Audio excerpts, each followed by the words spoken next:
have taxation without representation, and we can't fight back like a state like Maryland, where Wes Moore just came out and said, yeah, you're not deploying our troops.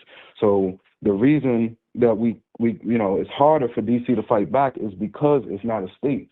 And I think Imani and a lot of the women that are very informed and educated on politics and been in the city their whole life, they got a good perspective and viewpoint on that. Yeah, man, and I appreciate your perspective too because you there, and that's what mattered the most. So, well, I got your number. I'm gonna chop it up with you on the side from my personal phone. I'm gonna text you from that in a minute. But I appreciate you just taking the time and like just making sure that the people that listen are informed and aware of what's going on there. So thank you again, bro. Yeah, appreciate you, man. Yeah, you always doing the right thing and doing it the right way. Man, thank you, bro. I'm trying, bro. All right, man. All right, we'll I'll talk holler at soon. you. Hey, what's going on, Miss Amani B? Nothing. How are you? I'm doing good. So, the premise of the call, I am recording right now.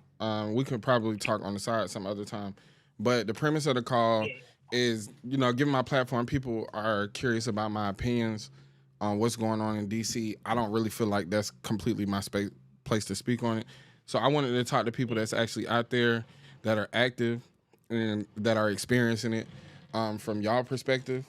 So again, introduce yourself, let people know who you are, what you do, and just kind of give us a little synopsis of your vantage point of what's going on out there. I'm gonna give you the floor. Absolutely. Hey, family. This is Imani B, known on social media as She is Imani B. I am a Washington, D.C. resident. I'm originally from PG County, which is on the other side of the border of D.C.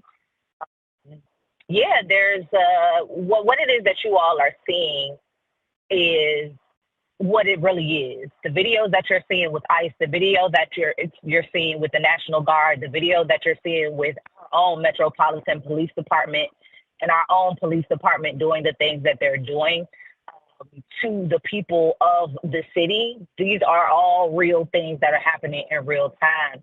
The unfortunate part of what it is that you all are seeing are also a symptom of things that have been happening prior to Trump. Now, a lot of people, they get antsy and they get, upset when people mention that because we have a Black mayor.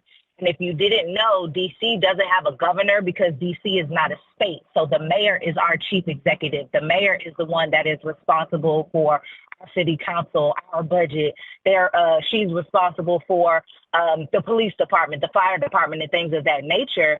But money was given to the Metropolitan Police Department, you know what I'm saying, to do some of the things that they're doing more to our kids, to our people, you know what I'm saying, with the over policing and things of that nature.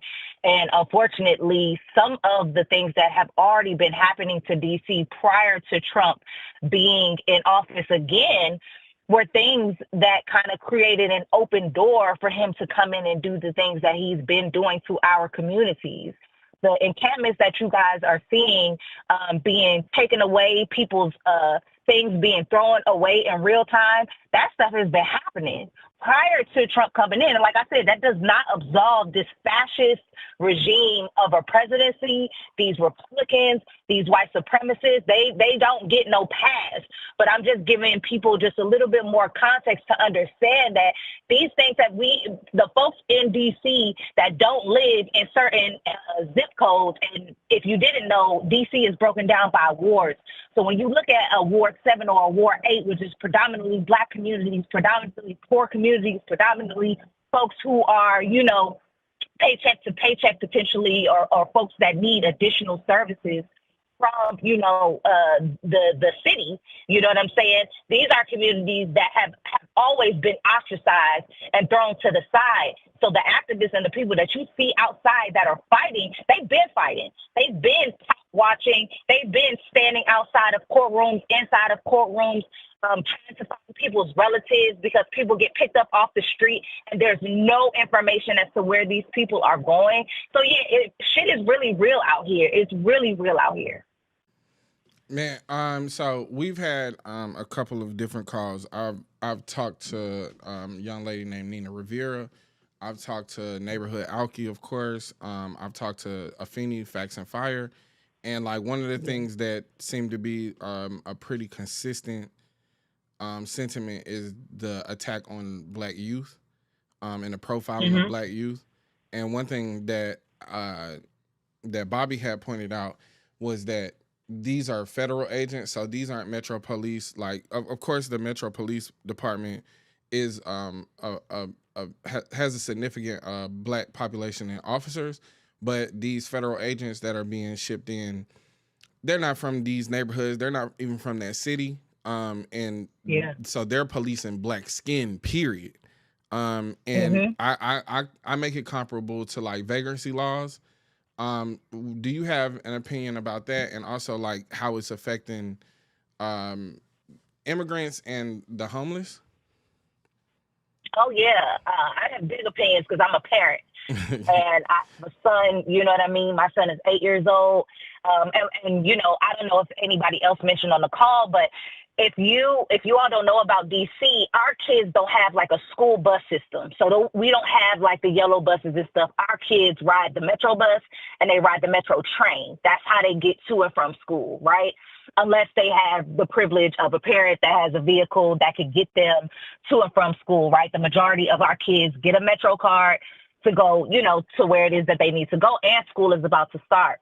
But one of the things that has been stripped from our children are resources. And that's a very real thing. I can consider myself a parent of privilege. I have a vehicle. I live in a certain ward.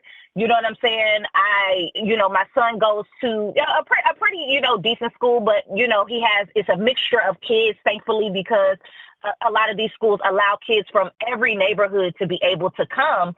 But because my son goes to a school where a lot of immigrant kids go, we literally have a parent chat for if ICE comes to the school. Parents have pulled up last year to sit in front of the school because it was like on the radar on our parent chat that ICE was on the way. You know what I'm saying? And these are our kids' friends. I had to sit down with my son to not only talk to him about school shootings, but to talk to him about the potential of somebody coming in, ICE coming in, what to do if you talk to police